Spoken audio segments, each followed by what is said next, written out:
What if I told you that the most powerful weapon America used in World War II wasn't a bomb, or a gun, or a secret spy plane, but a language? In this video, we reveal the incredible top-secret story of the Navajo Code Talkers, young Native American men who used their ancient unwritten language to build an unbreakable code that saved thousands of lives. The Japanese cracked every Allied code, except one, the one built by the Navajo. These warriors weren't trained cryptographers, most weren't even old enough to vote. But they held the key to America's victory in the Pacific.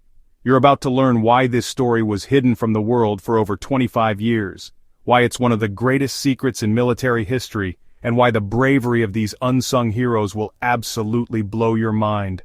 They didn't fight with guns or bombs, they fought with their language, creating a code so unique and so complex it was never broken by the enemy, not once.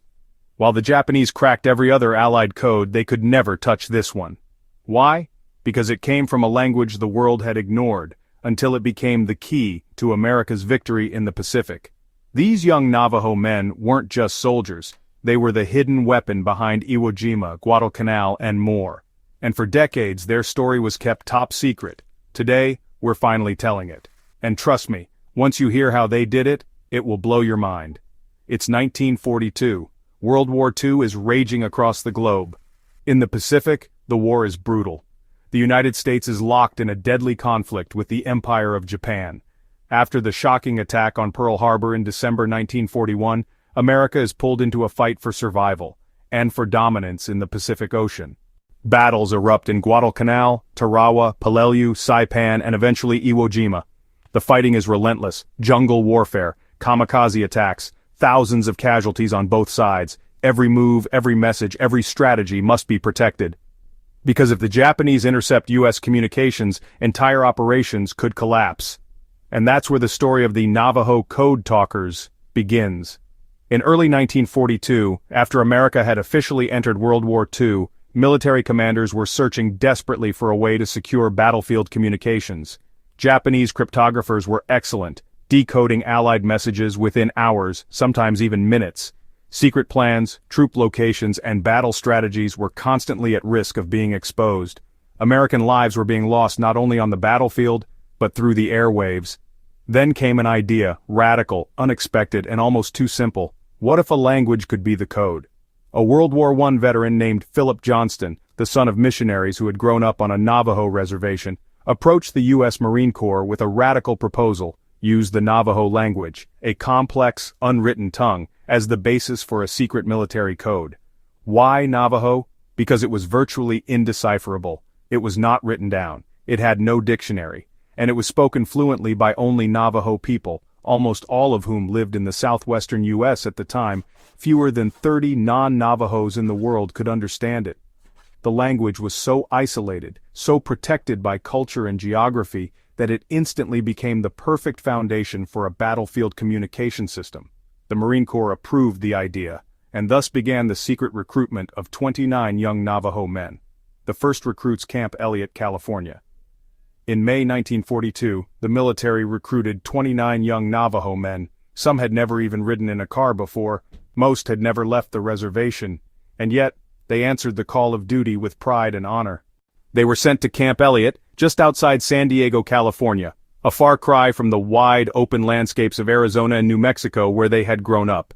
There, these 29 men were tasked with the impossible: create a code using the Navajo language that could relay complex military messages quickly, accurately, and securely.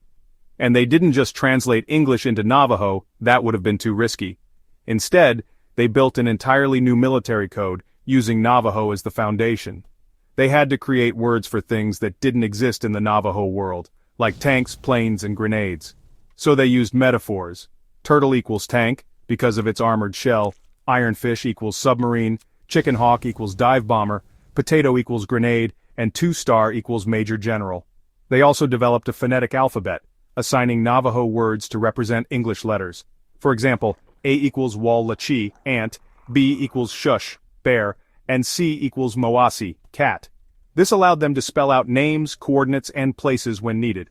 They tested the system by translating and retranslating messages during military drills. The results were stunning. Messages that took encryption machines 30 minutes to encode and decode could be done by Navajo Code Talkers in 20 seconds, with perfect accuracy. The Marine Corps was convinced, the program was approved, and the Code Talkers were deployed. The first Code Talkers were assigned to the 1st Marine Division and sent to the South Pacific. More would follow, eventually totaling over 400 Navajo Code Talkers trained for combat and coding. They were embedded directly with combat units on the front lines. That's right, the Code Talkers weren't in the safety of communication bunkers. They were in the jungle, in the trenches, under fire. They carried radios on their backs, often weighing up to 40 pounds, running between bomb craters and foxholes to send critical messages under fire. Their job was non-stop. As one unit advanced, the Code Talkers transmitted coordinates back to headquarters, called in artillery support, requested supplies, relayed enemy positions, and sent status updates.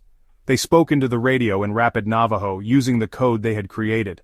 On the other end, another Navajo Code Talker would receive the message, decode it mentally, and then translate it into English for the commanders. No code books, no encryption devices. Everything was done in their heads, in life-or-death moments. Once on the battlefield, Code Talkers worked in pairs, one to send the message, the other to receive or decode.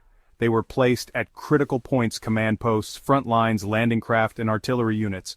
Wherever communication was vital, you'd find a Navajo Code Talker. Their gear, a radio, a headset, and their minds. A typical message might go something like this: enemy tanks moving south at 0400 hours, request immediate air support. Translated into Navajo code, it would become a rapid string of animal metaphors and Navajo words that only another Code Talker could understand. Then, on the receiving end, sometimes miles away and under fire, the second Code Talker would translate it back into English in seconds. What made their work so special? Speed messages sent in 20 seconds instead of 30 minutes. In war, minutes mean lives. Security Japanese codebreakers never cracked it, not once. Flexibility, Code Talkers moved with infantry, crossed rivers, climbed hills, wherever the fight was hottest, they were there. Mental mastery.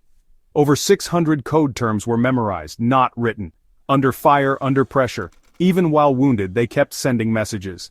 In Guadalcanal, they crawled through mud with radios on their backs. In Saipan, they sent messages while shells exploded around them.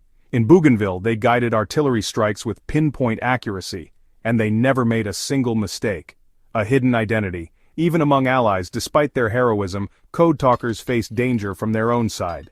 Some were mistaken for Japanese soldiers. One was nearly executed until he spoke Navajo to prove his identity. After that, many were assigned bodyguards, to protect them from friendly fire, not the enemy.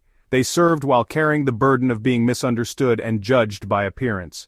The ultimate secret. Their story remained classified for over 25 years. They couldn't tell their families, their friends, or even other veterans. They returned home with no medals, no headlines, and no recognition. But they never complained. The mission mattered more than the glory. Legacy of greatness. In 1968, the program was finally declassified. In 2001, President George W. Bush awarded the Congressional Gold Medal to the original 29. Today, their legacy is honored in museums, military academies, and memorials. Final words and call to action. From sacred language to secret weapon, from teenage recruits to battlefield heroes, the Navajo Code Talkers weren't just part of history, they rewrote it. They gave everything, their courage, their language, their silence, for a country that didn't always understand them. But now, we understand. Their story isn't just a chapter in a history book, it's a legacy of loyalty, brilliance, and bravery that changed the world. So if this story moved you, don't let it fade into silence again. Subscribe to this channel for more untold stories that deserve to be heard. Share this with someone who's never heard of the Navajo Code Talkers, because their voices should echo through every generation. And in the comments, tell us, what part of their story amazed you the most? This was the story of the Navajo Code Talkers, the secret warriors who saved America, and now, their secret is yours to carry forward.